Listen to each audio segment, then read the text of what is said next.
So in this video, just going to discuss some early thoughts on Keith Thurman versus Danny Garcia. At the time of recording, we're in mid-January. The fight's been formalised. Understand it's going to go ahead in March, and I applaud this fight. I think this is an excellent fight. Two unbeaten fighters, two guys in the primes of their careers, and someone's always got to go. There's a strong argument here. We're going to find out who the number one welterweight in the division is, dependent on how you rate and rank Manny Pacquiao. And it's a real exciting fight for my money. Now with Danny Garcia, he's a guy who's been criticised many times over the course of his young career. People don't like the fact that he has perceived to have had gift decisions in several fights. People also don't like the fact that he has cherry-picked opponents and that he has fought certain opponents who are deemed to be of a particularly low standard.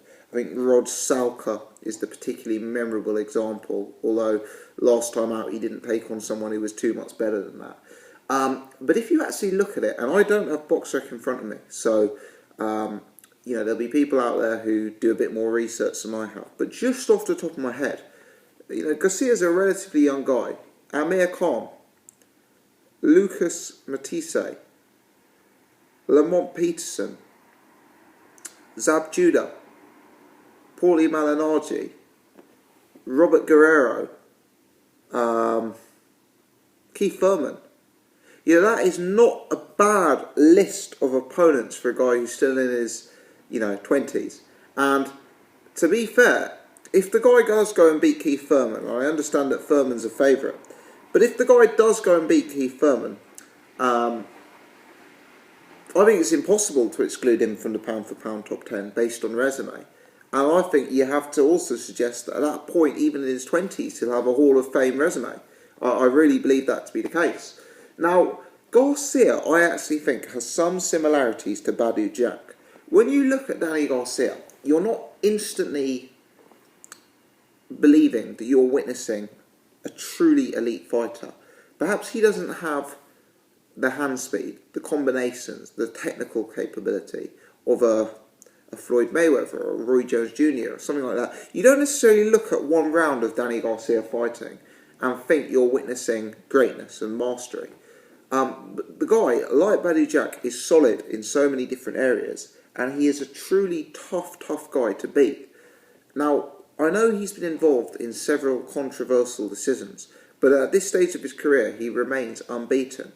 And clearly, he's doing a lot right in the ring to consistently get the W and consistently get the results, over what is actually a fairly adequate list of opponents when you look at it over the context of his entire career. He's a harder guy to beat, and he must be one of those guys who is harder to work out when you're in the ring with them than when you're necessarily sitting watching him on TV. So I've got a lot of respect for Danny Garcia. Now, since he's moved up to 147 pounds, the level of opponent's been questionable. He won the title, I believe, against Paulie Malignaggi, who's a guy who came up from lower weight classes originally, and I've met Paulie a few times. He is a very small welterweight. Then he fought Robert Guerrero, another guy who really made his name, let's be honest, at the lower weight classes. Last time out, he fought a guy who was a subpar opponent. So he hasn't fought a genuine top 5 welterweight, in my opinion. He also hasn't fought someone who I consider to be a real welterweight in terms of size. And Keith Thurman, for me, represents both of those. A top 5 welterweight certainly deserves that accolade, coming off a big win in the fight against Sean Porter. And a guy who's very big at the weight. He's a big welterweight. So credit to Danny Garcia for taking the fight. Similarly, credit to Keith Thurman. He's coming off the biggest win of his career against Sean Porter.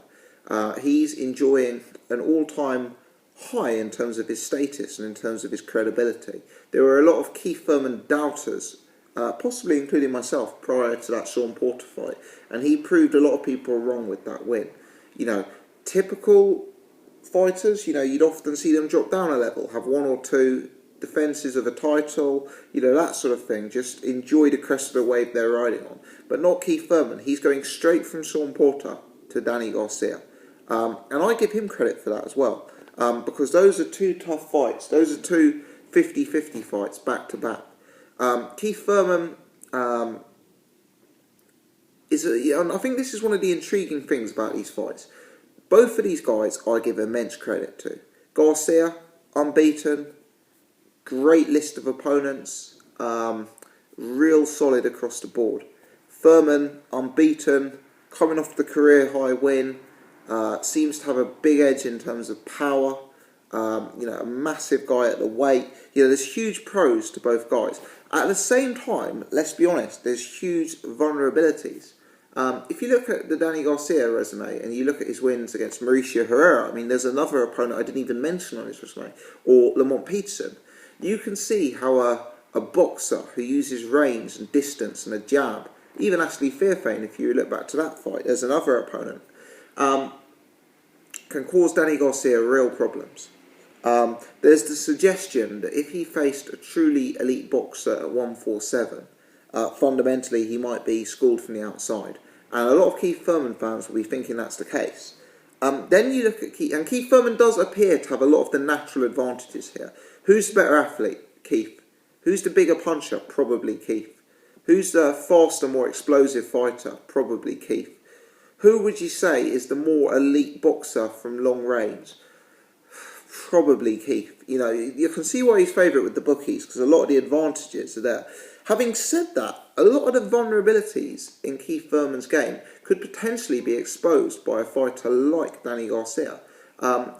It's hard to forget the problems that Luis Collazo had Keith Thurman in, when he digged into the body. Sean Porter made it difficult for Keith Thurman at times, and whoever you think won that fight, let's agree that Sean Porter won multiple rounds of Keith Thurman and was probably most effective when putting the pressure on and pushing Thurman back. And it calls into question. A lot of people question how good Sean Porter is. I personally rate Sean Porter very, very highly. But a lot of people think that Porter is essentially a classy presser fighter who gets exposed when he fights someone who can box from range, and therefore weren't surprised that Keith Thurman won. There's also the sort of form that both guys have with Robert Guerrero, who they both fought relatively recently in their career, and I guess it's fair to say that Robert Guerrero provided a test to both men.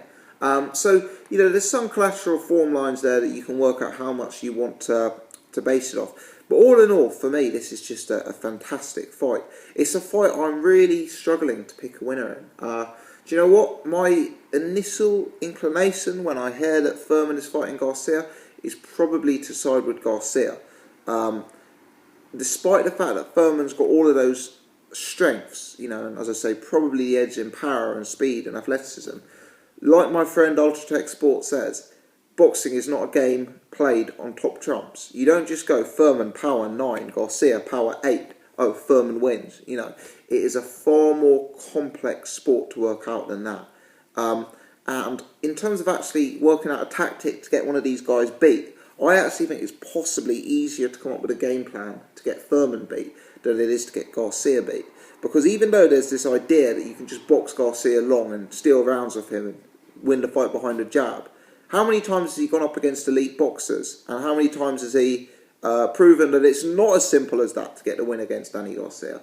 So, I find it hard to pick. When I actually think how the fight plays out stylistically, if I kind of picture the in-ring action, then I kind of swing back to Keith Thurman, and I say that Thurman's going to be one landing the punches that maybe the judge is going to remember at the end of the round. Thurman is going to be the one who is possibly putting long-range snappy combinations together that are going to be noticeable scoring punches, and Thurman is the one bringing a size that Danny Garcia may not have experienced in the professional ring. So, do you know what? At this stage, I'm going to abstain from making a firm prediction, and at this stage I'm going to say, for me, it is a 50-50 fight, and the more I look into it, I keep swinging to Garcia and then to Thurman and vice versa. I struggle to pick a winner for absolute definite here. I want to applaud the fight, and I wanted to start talking about the fight because I think this is a fight that deserves some coverage, and this is a fight that deserves some hype and excitement around it, because for me this is a legit top-class action, and these are the kind of fights we want to see much, much more of in the sport. So I'm extremely excited. I'm interested to see what perception is. Understand Thurman's a favourite with the bookies, so please leave your comments below here. Who do you think will win this fight? Are you as excited by this fight as I am? What do you think the keys to victory are and the tactics that both guys should employ? We'll be covering this fight extensively in the build-up on my channel. We'll be covering it on the podcast. We'll also be doing predictions. I'm going to re-watch a lot of the footage before I come up with that final prediction because, you know, at this particular point, as I say, I'm really legit struggling. And usually I have a strong instinct which way I'm going to pick. This one, neither result would surprise me at this stage.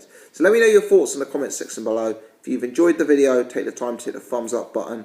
As ever, if you're new to the channel or you haven't done so before for whatever reason, please take the opportunity to subscribe. Thanks for watching, guys.